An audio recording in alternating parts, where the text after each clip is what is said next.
what I'm curious about, because you use the term chemical castration. Castration is a permanent thing. If you give someone an orchiectomy, as far as I'm aware, you can't undo it. You can't put the balls back on.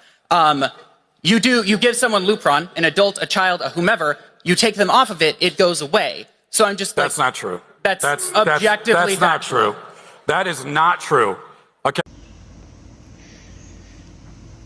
You know, it's silly things like this that kind of get to me. Has this guy never met an ex-doper? Has he never heard of, like, it's one thing if you haven't even experienced, but have you never heard of the side effects of long-term drug use? You know what I mean? And I know that that's like, you know, like, oh, the hard stuff, you know, oh, like street drugs. But the thing is, drugs are drugs, folks. You know, like even over-the-counter stuff, that's why they have the warning labels. You know, this can have side effects. This can have long-term effects. Like, they literally have the warnings, and that's why they have to sell it over a counter with a like licensed professional. like it's because of the fact that they are harmful, that, you know, or at least potentially harmful, is the very reason we safeguard medications so heavily.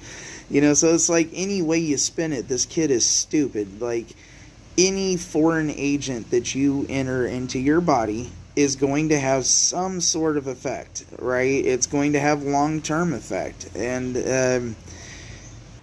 that's really inarguable. Like, even, like, say, people that use, like, ibuprofen, right? I try not to use painkillers at all, like, unless I absolutely need them. But I am an ibuprofen user.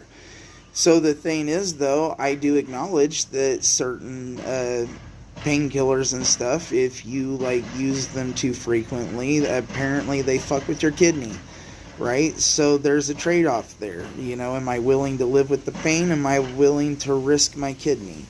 There's no guarantee it's going to damage my kidney, you know, to a significant degree. I don't know what the statistics are that, you know, and how much you would have to take on what frequent basis, but still, like, the point is, and like even like my favorite, right, like Wacky Tobacco, not even I, as big an advocate as I am in the fact that I do smoke, I wouldn't even dare say that it has no effects, right? It's just that they're so minor, I'm willing to take the risk, you know, I'm willing to argue it out and bear that consequence.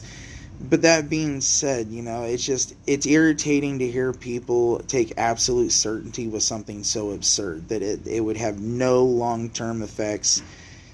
And it's like, whew, I pray for this nation.